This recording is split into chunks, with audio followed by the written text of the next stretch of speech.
Good morning students. बेटा जो हम न्यू टॉपिक स्टार्ट करने लगे हैं that is demand and supply.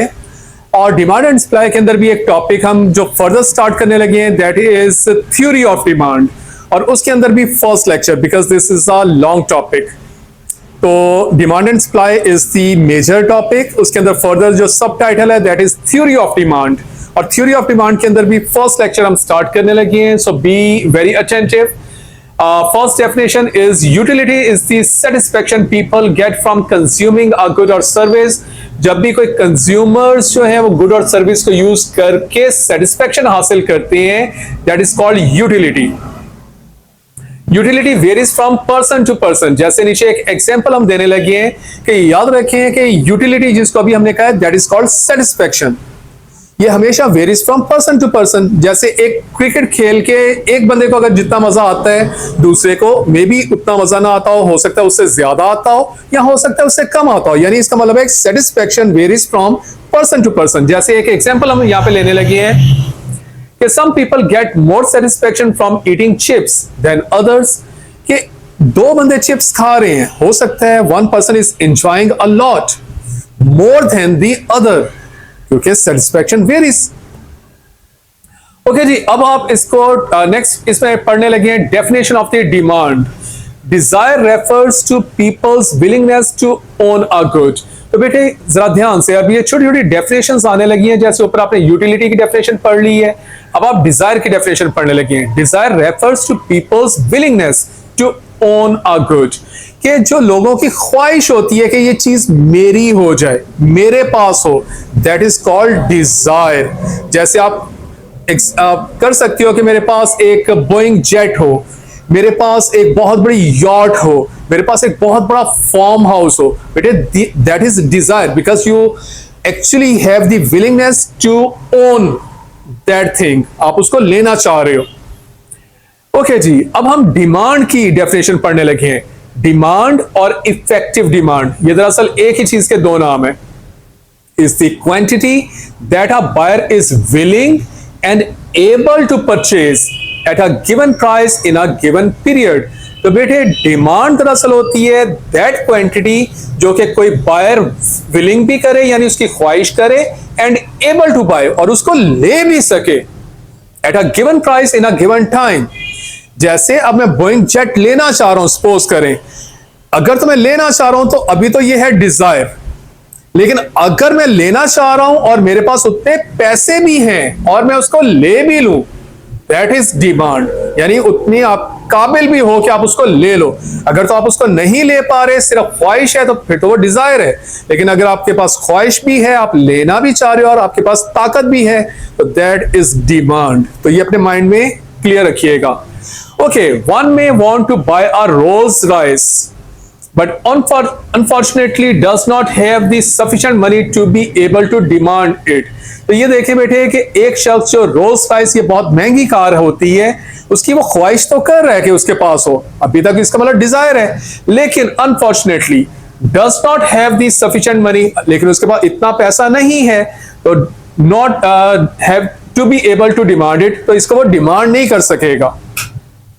इसको थोड़ा सा और आगे एक्सप्लेन किया जाने लगा है। If the price of the good is low, more quantities of that good will be demanded। ये चीज तो बेटे मार्केट में आम देखने में आती है कि जिस चीज की प्राइस कम होती है उस चीज की डिमांड ज्यादा होती है। जैसे एक छोटी गाड़ी, फॉर एग्जांपल आपके पाकिस्तान में सुजुकी गाड़ी बहुत ज्यादा डिमांड में है क्योंकि उसका रेट कम है, उसकी प्राइस कम है, that's why that is high in demand. यानी लोग उसको विलिंगनेस शो करते हैं and able to buy that, so that's why उसकी डिमांड ज्यादा है। लेकिन उसके अगेंस्ट में काफी गाड़ी जैसे रोल्स रॉयस की हमने एग्जांपल ली है, अब इसकी डिमांड बहुत ज्यादा लोग नहीं कर सकते। डिमांड की बात कर रहा हूं, उसकी डिजायर कर सकते हैं। डिजायर होता है ख्वाहिश करना, ख्वाहिश तो आप चांद की भी कर सकते हो, चांद मेरे पास आ जाए। सो desire is another thing, demand is another thing. तो ये देखिए अब इसी को आप फर्दर एक्सप्लेन करने लगे कि if the price of the Rolls Royce were 200,000 pounds, ये बेटे बहुत ज्यादा प्राइस है, 200,000 पाउंड्स। सपोज करें रोल्स रॉयस की कार है, only a few would be able to afford it and demanded, तो बहुत कम लोग होंगे जो इस कीमत पे उसको अफोर्ड कर सकें एंड डिमांड कर सकें। लेकिन अगर इसकी प्राइस कम होते हुए, ये देखें, if its price were to fall 20,000 pounds, कि 200,000 से वो 20,000 पाउंड पे अगर उसकी प्राइस आ जाए, मैनी कुड डिमांडेड, तो बहुत सारे लोग अब उसको डिमांड कर सकेंगे। Therefore, we see that for an individual, more will be demanded as the price falls and less when it rises. तो फिर इसका मतलब है कि इस चीज से हमने ये कंक्लूजन निकाला है कि if price rises, there will be less demand, and if price falls, there will be more demand. एक और यहाँ पे एग्जाम्पल हम लेने लगे हैं, और इसको आपने ये बताना है कि you are thinking of buying a new paperback book at 11.99 pound, but decide in the end not to buy it because it is too expensive. Why is not an example of the effective demand? कि आप कोई एक book लेना चाह रहे हो जिसकी almost 12 pound उसकी प्राइस है, लेकिन एट द एंड आपने सोचा कि दिस इज टू एक्सपेंसिव और आपने अपनी उस ख्वाहिश को खत्म कर दिया। तो वो ये पूछ रहा है कि इस प्रोसेस को आप डिमांड क्यों नहीं कह सकते, यानी why is this not an example of the effective demand. अब ये देखो बेटे कि इफेक्टिव डिमांड तो तभी होगी कि if you have the willingness and can afford it. अब ये देखें, हो सकता है कि आप उसको अफोर्ड भी कर सकते हो, लेकिन हो सकता है कि एट द 11th आवर यानी आखिरी वक्त पे आपकी सोच बदल जाए और आपको नहीं यार ये इट इज टू एक्सपेंसिव, मैंने नहीं लेनी। अब बेटे अगर आपने उसको ली नहीं तो फिर ये इफेक्टिव डिमांड तो ना हुई, क्योंकि जब आप उसको ले लोगे तो वो इफेक्टिव डिमांड तो तब बनेगी। हो सकता है आपकी पॉकेट में 12 पाउंड भी थे, लेकिन आपने अपना ज़हन चेंज कर लिया। That's why this is not an example of the effective demand. हाँ, अगर आप उसको परचेज कर लेते तो ये तब इफेक्टिव डिमांड की एग्जांपल बन जानी थी। ओके जी, अब हम इससे आगे एक पढ़ने लगे हैं graphical analysis. The line that shows the relationship between the price and quantity demanded over a period of time, यानी अभी तक आप जितनी भी चीजें पढ़ रहे हैं अगर आप नोट करें तो इसके अंदर दरअसल प्राइस और क्वांटिटी सोल्ड आपस में मैटर कर रही है। जैसे वो ऊपर हमने रोल्स रॉयस की भी एग्जांपल की ना कि 200,000 पाउंड थी, तो बहुत फ्यू पीपल उसको परचेज कर पा रहे थे। यानी अब देखें क्या चीजें इन्वॉल्व हो रही हैं, price and number of people, यानी क्वांटिटी सोल्ड। एंड फिर हमने कहा था अगर ये 20,000 हो जाए तो मोर पीपल, यानी अगेन देखें प्राइस और क्वांटिटी सोल्ड, यानी ये चीजें इन्वॉल्व हो रही होती हैं। तो इसी चीज को वो अब आपको कह रहे हैं कि ग्राफिकल एनालिसिस इसका क्या हुआ करेगा। The line shows the relationship between the price and quantity demanded, यानी इन दोनों के दरमियान में जो रिलेशनशिप हुआ करेगा between price and quantity demanded, that will be called graphical analysis of the demand. अब हम इसकी एक एग्जांपल पढ़ने लगे हैं। In case of the individual household demand for apples, we might observe the following relationship. तो एप्पल्स के ऊपर मार्केट में कुछ सर्वे किया गया और उससे ये पता चला कि अगर प्राइस पर केजी जो है वो 30 पेंस अगर होगी तो जो क्वांटिटी डिमांडेड होगी वो 3 केजी होगी। अगर उसकी प्राइस को हम कम कर दें, ये देखें प्राइस 30 से 20 हो गई, तो अल्टीमेटली अगर प्राइस कम हुई है तो क्वांटिटी डिमांडेड थोड़ी सी ज्यादा हो गई। अगर प्राइस और कम कर दी तो क्वांटिटी डिमांडेड और ज्यादा हो गई। यानी ये एक हमें टेबल मार्केट सर्वे करके हमें मिला कि जी मार्केट में एप्पल्स के ऊपर ये रिलेशनशिप चल रहा है। If we draw this relationship, अब इस रिलेशनशिप को हम ड्रॉ करने लगे नीचे ग्राफ के ऊपर। It will appear as in figure below. We usually put price on the vertical axis. इसमें ये याद रखिएगा कि जब भी ये पेपर में आपको ग्राफ बनाना आएगा तो आपने प्राइस को वर्टिकल लाइन पे लेना है और क्वांटिटी डिमांडेड को आपने हॉरिजॉन्टल लाइन के ऊपर लेना है।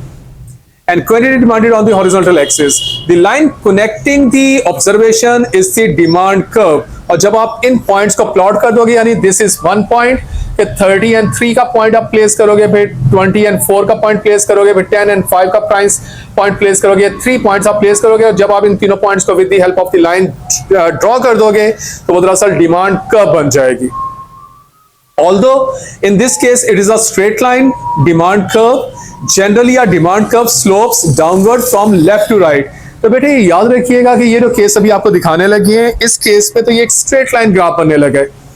लेकिन जनरली स्पीकिंग जब आप जनरल एग्जांपल्स को पढ़ोगे तो ये एक स्लोप कर्व बनती है, and from left to right, यानी अगर ये इस तरफ से आप इस तरह ग्राफ बनाएंगे तो ये स्लोप इस तरह से डाउनवर्ड होगी।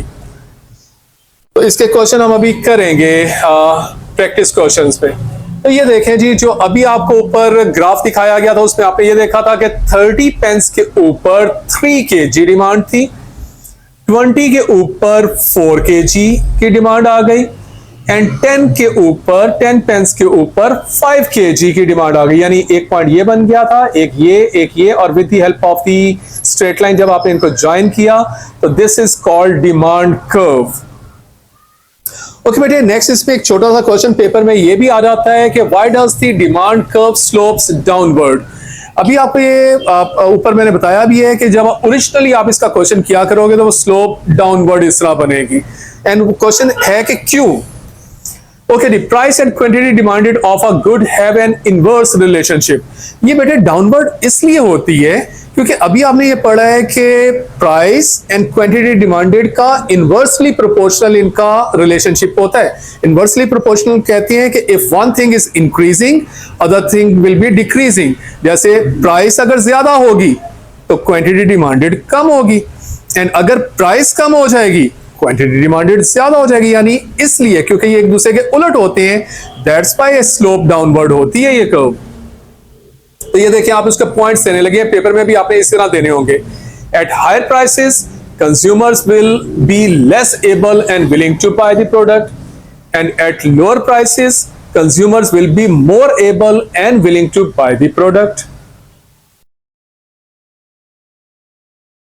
Here is a question. Statement of the question is draw a demand curve from the following data, and these are the prices and here are the quantities. So bete jab bhi whenever you are required to draw the graph, always remember one thing: quantities will be drawn on the horizontal line and prices will be drawn on the vertical line. So we are going to draw the graph of this question. First we will draw vertical and horizontal lines on the graph paper.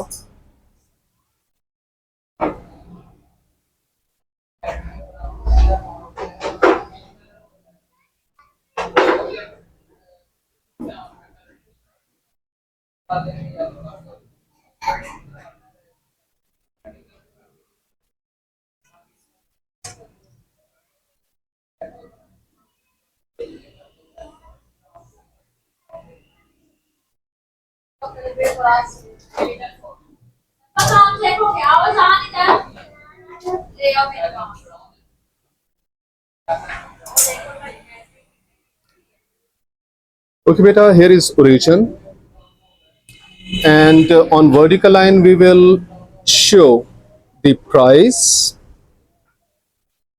and on horizontal line we will show the quantity.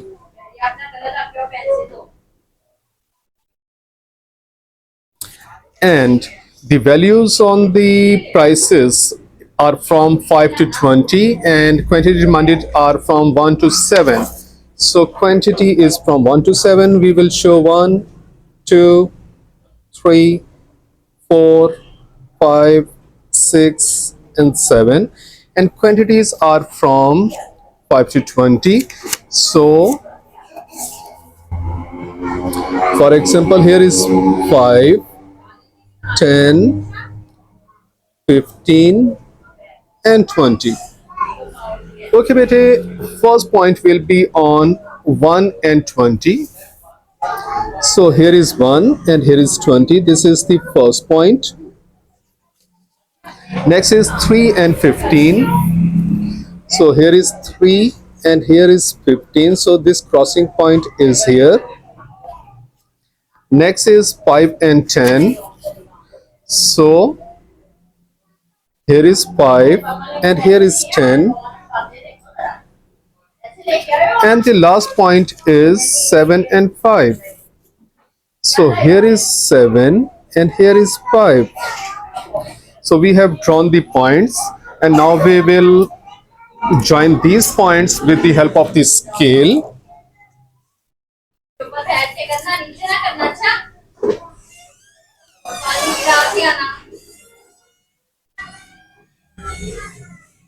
Okay. And now finally join these points. Otherwise, this is not the requirement. So this is the beta graph of the question. Next is requirement is now assume that the income increased and as a result quantity demanded increased by 1 unit at each point at each price. Draw the new demand curve. Okay, quantity demanded is increased by 1 unit at each price. So it means at price $20, quantity demanded, previous quantity demanded was 1 and new quantity demanded will be definitely 2 because increased by 1 unit. Here is 3, so new quantity demanded will be 4. Here is 5, new quantity demanded will be 6. And previous quantity demanded at $5 is 7, new quantity demanded will be 8. So now we have to draw the graph of prices and the new quantity demanded. So at 20, quantity demanded is 2. So here is 2 and quantity demanded is 20. This is the new point. Next is 4 and 15. Here is 4 and here is 15. This is the new point. Next is 6 and 10. Here is 6 and here is 10.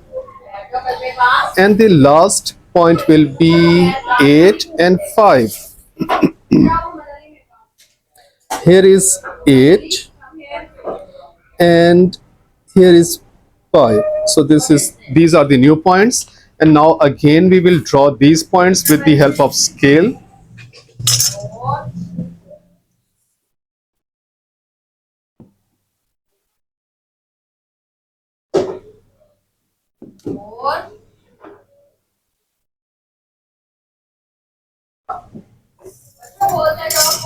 Okay, beta, this is the new demand curve.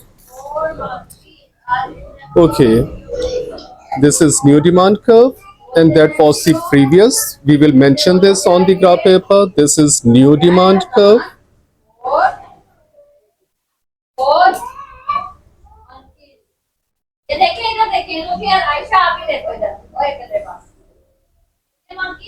And this was previous, yeah, old